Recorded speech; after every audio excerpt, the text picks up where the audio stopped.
Hi, my name's Maggie Thielen, and today I'm going to be talking about the whole book approach. So, the whole book approach is all about reading picture books with children instead of just reading picture books to them. So, what that means is that children are actively involved in story time instead of having the adult just be the only thing happening, like reading to them. You want the children to react to the whole book. It is a way to get children talking about what they see. It also allows you to celebrate the picture books as a visual art form. You can do this with the different elements of the book, such as trim size and orientation, jackets and covers, end papers, front matter, topography, and page design. In this video, I will provide you with the examples of each of these elements with two picture books. The first book I will be using as an example is Sweep by Louise Grieg and illustrated by Julia Sarda.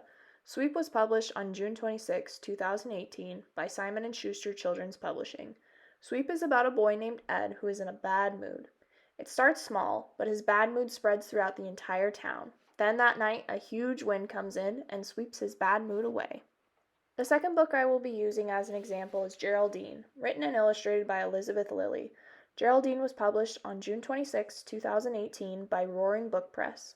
Geraldine is about a giraffe named Geraldine who is very upset about having to move away from her hometown.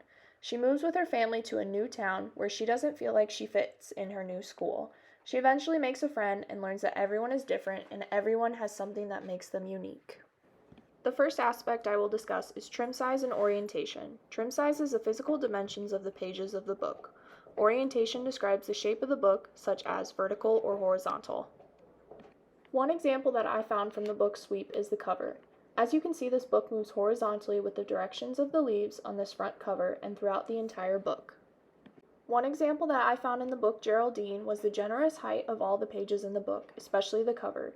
The height is so tall to portray the height of a giraffe and make the book feel more lifelike.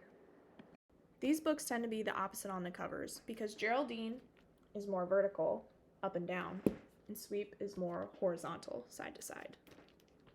The second aspect I will discuss are jackets and covers. A jacket is the protective and decorative paper covering that fits over the casing of a hardcover book. A cover of a book bounds the pages of the book inside of it. The front and back cover meet at the spine, and they are usually covered with paper or cloth casing. Book jackets invite the reader to read the book.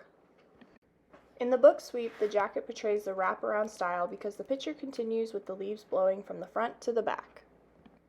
In the book Geraldine, the jacket invites the readers to ask questions, like I wonder what part the bird has in the story, because it is on both sides of the jacket. These jackets are different because in Sweep it portrays just one picture, whereas in Geraldine it portrays two different pictures from front to back. The third aspect I will discuss are end papers. End papers are pages glued to the inside of the boards of a hardcover book. They can allow you to visualize the backstory of what this book is going to be about before you even get to the text. In the book Sweep, the end papers are a little boy playing in the leaves. This allows the readers to get an idea of what they are going to be reading. In the book Geraldine, the end papers are different. At the beginning of the book, you see a town filled with animals. Then the back end papers is a town filled with people and animals. This shows the movement of the story throughout it and can allow the children to predict what will happen before even reading the book. These books are a lot alike because the end papers allow the readers to predict what is going to happen without giving away the whole entire story. The fourth aspect I will discuss is front matter. Front matter are the pages within a bound book that are situated before the pages of the main text. This can be the frontispiece, a half-title page, or a dedication page. In the book Sweep, the dedication page shows more leaves sweeping across the page. The children can make connections with how the leaves continue to sweep from page to page. In the book Geraldine, the half-title page shows a young giraffe leaving for school. This can allow the reader to ask questions such as, why does she look so sad? These front matters are different because in the book Sweep, it allowed you to make connections between the pages, and in Geraldine, it invited the reader to ask different questions before starting the book. The fifth aspect I will discuss is topography. Topography is the way the text is arranged, the weight, color, size, slant, framing, formality, and flourishes. In the book Geraldine, on one of the pages, the word whispery is in a flowy new font. This shows that her tone of voice has also become flowy and soft. In the book sweep on one of the pages, the words "will I" are italicized and bolded, referring to the character, showing just how worried he is.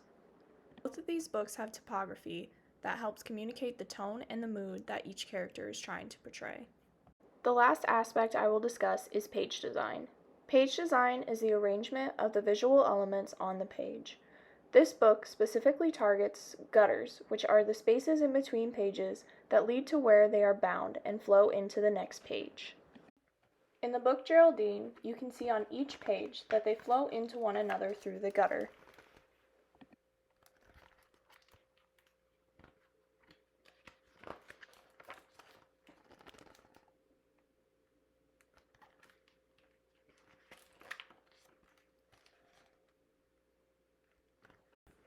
This aspect of flowing onto the next page through the gutter is also present throughout the book's sweep, making the books very similar in the aspect of page design.